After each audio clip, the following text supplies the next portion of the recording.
প্রিয় ছাত্রছাত্রী বৃন্দগণ, আজকের এই ক্লাসে তোমাদের সবাইকে অনেক অনেক স্বাগতম।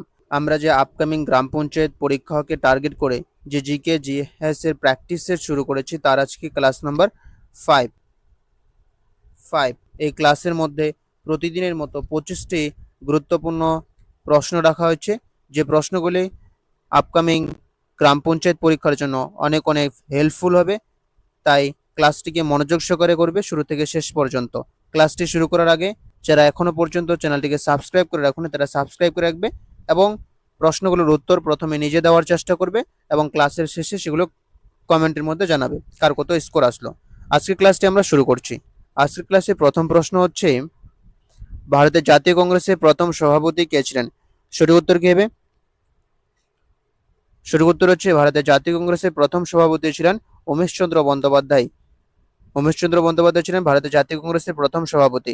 জাতীয় কংগ্রেস বা আইএনসি, ইন্ডিয়ান ন্যাশনাল কংগ্রেস, প্রতিষ্ঠিত হয়েছিল 1885 সালে। নেক্সট প্রশ্ন, স্বদেশী আন্দোলন মূলত কোন ঘটনার প্রতিবাদে শুরু হয়েছিল? সঠিক উত্তর কি হবে? সঠিক উত্তর হচ্ছে বঙ্গভঙ্গ আন্দোলনের প্রতিবাদে স্বদেশী আন্দোলন শুরু হয়েছিল। স্বদেশী বা বয়কট আন্দোলন শুরু হয়েছিল। বঙ্গভঙ্গ হয় 1905 সালে এবং বঙ্গভঙ্গকে রদ করা হয় 1911 সালে। নেক্সট প্রশ্ন, ইয়ং বেঙ্গল আন্দোলনের সঙ্গে কে যুক্ত ছিলেন? সঠিক উত্তর কি হবে? সঠিক উত্তর হচ্ছে হেনরি লুইড ভিভিয়ান ড্রিওজিও ইয়ং বেঙ্গল আন্দোলনের সাথে যুক্ত ছিলেন। নেক্সট প্রশ্ন, দীনবন্ধু মিত্র কোন বিখ্যাত নাটকের রচয়িতা? সঠিক উত্তর কি হবে? সঠিক উত্তর হচ্ছে নীলদর্পণ নাটকের রচয়িতা হচ্ছে দীনবন্ধু মিত্র। নীলদর্পণ নাটকের মাধ্যমে নীলকরদের অত্যাচারের কথা জানা যায়। নেক্সট প্রশ্ন, ভারতের প্রথম উপগ্রহের নাম কি? সঠিক উত্তর কি হবে? সঠিক উত্তর হচ্ছে ভারতের প্রথম উপগ্রহ বা কৃত্রিম উপগ্রহ হচ্ছে আর্যভট্ট। নেক্সট প্রশ্ন, ভারতের মহাকাশ গবেষণা সংস্থার সংক্ষিপ্ত নাম কি? সঠিক উত্তর কি হবে? সঠিক উত্তর হচ্ছে ISRO, Indian space research organisation হচ্ছে ভারতের মহাকাশ গবেষণা সংস্থা। নেক্সট প্রশ্ন, পৃথিবীর বায়ুমণ্ডলে সর্বাধিক পরিমাণে কোন গ্যাস উপস্থিত রয়েছে? সঠিক উত্তর কি হবে? সঠিক উত্তর হচ্ছে নাইট্রোজেন রয়েছে পৃথিবীর বায়ুমণ্ডলে সবচেয়ে বেশি পরিমাণে। সেকেন্ড হাইস্ট রয়েছে অক্সিজেন গ্যাস। নেক্সট প্রশ্ন, ওজোন স্তর প্রধানত বায়ুমণ্ডলে কোন স্তরে অবস্থিত? পৃথিবীকে ঘিরে যে বায়ুর স্তর রয়েছে চাদরের মতো ঘেরা, বিভিন্ন স্তর রয়েছে, troposphere, stratosphere, mesosphere, thermosphere, exosphere, এইগুলো যে ভাগগুলো রয়েছে তার মধ্যে কোন স্তরের মধ্যে ওজোন স্তর রয়েছে? সঠিক উত্তর কি হবে? সঠিক উত্তর হচ্ছে স্ট্র্যাটোস্ফিয়ারের মধ্যে রয়েছে ওজোন স্তর। ওজোন স্তরের ঘনত্ব মাপা হয় কোন এককে?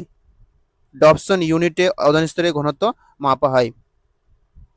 নেক্সট প্রশ্ন, ভারতের কোন রাজ্যের মধ্যে দিয়ে কর্কট ক্রান্তি রেখা অতিক্রম করেছে? সঠিক উত্তর কি হবে?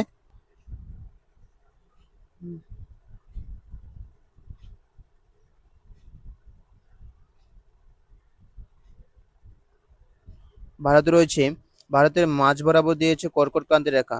এই কর্কট ক্রান্তি রেখা ভারতের কয়টি রাজ্যের মধ্য দিয়ে অতিক্রম করেছে? 8টি রাজ্যের উপর দিয়ে গেছে, গুজরাট, রাজস্থান, মধ্যপ্রদেশ, ছত্তিশগড়, ঝাড়খণ্ড, ওয়েস্ট বেঙ্গল, ত্রিপুরা অ্যান্ড মিজোরাম। এই 8টি রাজ্যের উপর দিয়ে গেছে। এখানে যে অপশনগুলো দেওয়া আছে এর মধ্যে কোনটা অ্যান্সার হবে? সঠিক উত্তর হচ্ছে পশ্চিমবঙ্গের উপর দিয়ে গেছে কর্কট ক্রান্তি রেখা। নেক্সট প্রশ্ন, পশ্চিমবঙ্গের কোন নদী সিকিম থেকে উৎপন্ন হয়ে পশ্চিমবঙ্গের মধ্য দিয়ে প্রবাহিত হয়েছে? সঠিক উত্তর কি হবে? সঠিক উত্তর হচ্ছে তিস্তা নদী। তিস্তা নদী সিকিম থেকে উৎপত্তি হয়ে পশ্চিমবঙ্গের মধ্য দিয়ে প্রবাহিত হয়েছে। নেক্সট প্রশ্ন, ভারতের বৃহত্তম মরুভূমির নাম কি? সঠিক উত্তর কি হবে? সঠিক উত্তর হচ্ছে ভারতের বৃহত্তম মরুভূমি হচ্ছে থর মরুভূমি, যেটি রাজস্থানের মধ্যে রয়েছে। নেক্সট প্রশ্ন, ভারতের কোন রাজ্যকে চা বাগানের রাজ্য হিসেবে বিশেষভাবে পরিচিত করা হয়? সঠিক উত্তর কি হবে? সঠিক উত্তর হচ্ছে আসাম। নেক্সট প্রশ্ন, ভারতের সংবিধানের মৌলিক কর্তব্য কোন সংশোধনের মাধ্যমে যুক্ত করা হয়? সঠিক উত্তর কি হবে? সঠিক উত্তর হচ্ছে 42তম সংবিধান সংশোধনের মাধ্যমে ভারতের 10টি মৌলিক কর্তব্য যুক্ত করা হয় বা ফান্ডামেন্টাল ডিউটি যুক্ত হয়। পরবর্তী যে আরেকটি মৌলিক কর্তব্য রয়েছে, টোটাল হচ্ছে 11তম মৌলিক কর্তব্যটি কততম সংবিধান সংশোধনের মাধ্যমে যুক্ত করা হয়েছিল সেটি কমেন্টের মধ্যে জানাবে। নেক্সট প্রশ্ন, ভারতের রাষ্ট্রপতির কার্যকাল কত বছর? সঠিক উত্তর কি হবে? সঠিক উত্তর হচ্ছে 5 বছর হয় ভারতের রাষ্ট্রপতির কার্যকাল। ভারতের একজন রাষ্ট্রপতি থাকবে, এটি আর্টিকেল 52 মধ্যে বলা হয়েছে, এবং রাষ্ট্রপতি সমস্ত ক্ষমতার অধিকারী, এটা আর্টিকেল 53 মধ্যে বলা হয়েছে। রাষ্ট্রপতির ইমপিচমেন্ট সম্পর্কে বলা হয়েছে আর্টিকেল 61 মধ্যে। নেক্সট প্রশ্ন, লোকসভার সর্বোচ্চ সদস্য সংখ্যা কত? সঠিক উত্তর কি হবে? লোকসভা বা নিম্নকক্ষ। সঠিক উত্তর হচ্ছে 550 জন, আগে ছিল 552 জন। নেক্সট প্রশ্ন, রাজ্যসভার সদস্যদের কার্যকাল কত বছর?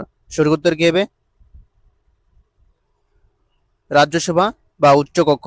সঠিক উত্তর হচ্ছে রাজ্যসভার সদস্যদের কার্যকাল হতে 6 বছর।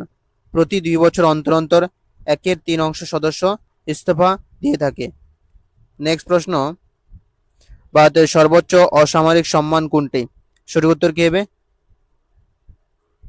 সঠিক উত্তর হচ্ছে ভারতের সর্বোচ্চ অসামরিক সম্মান হচ্ছে ভারতরত্ন। ভারতরত্ন প্রথম দেওয়া হয় 1954 সাল থেকে। নেক্সট প্রশ্ন, ভারতের মিল্কম্যান নামে কে পরিচিত? সঠিক উত্তর কি হবে? মিল্কম্যান অফ ইন্ডিয়া নামে পরিচিত ভার্গিস কুরিয়েন, যাকে শ্বেত বিপ্লবের জনক বলা হয়।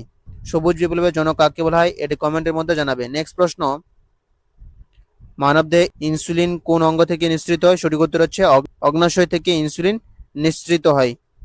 নেক্সট প্রশ্ন, রক্তের লাল রঙের জন্য কোন পদার্থ দায়ী? সঠিক উত্তর কি হবে? বা রক্তের মধ্যে কোন পদার্থ থাকার জন্য রক্তের রং লাল হয়ে থাকে? সঠিক উত্তর হচ্ছে হিমোগ্লোবিন।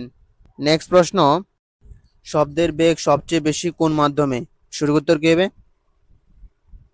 সঠিক উত্তর হচ্ছে শব্দের বেগ সবচেয়ে বেশি হচ্ছে কঠিন মাধ্যম, এবং শূন্য স্থানে সবচেয়ে বেশি আলোর বেগ হয়ে থাকে। নেক্সট প্রশ্ন, বৈদ্যুতিক শক্তির বাণিজ্যিক একক কি? সঠিক উত্তর কি হবে? বৈদ্যুতিক শক্তির বাণিজ্যিক একক হচ্ছে কিলোওয়াট ঘন্টা। নেক্সট প্রশ্ন, ভারতের জাতীয় জলজ প্রাণী কোনটি? সঠিক উত্তর কি হবে? সঠিক উত্তর হচ্ছে গঙ্গার শুশুক বা গঙ্গার ডলফিন। নেক্সট প্রশ্ন, ড্যাশিং ক্রিকেটার নামে পরিচিত ভারতের ক্রিকেটারদের মধ্যে কাকে লিটল মাস্টার বলা হয়? সঠিক উত্তর কি হবে? এই প্রশ্নটি যে গ্রুপ সি পরীক্ষা হলো সে পরীক্ষায় এসেছিল, এসএসসি গ্রুপ সি পরীক্ষায়। সঠিক উত্তর হচ্ছে সুনীল গাভাস্করকে লিটল মাস্টার বলা হয়। নেক্সট প্রশ্ন, পশ্চিমবঙ্গের রাজ্য প্রাণী কোনটি? সঠিক উত্তর কি হবে? সঠিক উত্তর হচ্ছে পশ্চিমবঙ্গের রাজ্য প্রাণী হচ্ছে মেছো বিড়াল। এই ছিল আজকের ক্লাস। কার কত স্কোর আসলো সেটি কমেন্টের মধ্যে জানাবে, এবং ক্লাসটি যদি ভালো লেগে থাকে তাই লাইক করবে এবং বন্ধুদের সাথে বেশি বেশি করে শেয়ার করবে, এবং প্রতিদিন এই প্র্যাকটিস সেটগুলো করার জন্য চ্যানেলটিকে সাবস্ক্রাইব করে রাখবে। ধন্যবাদ সবাইকে।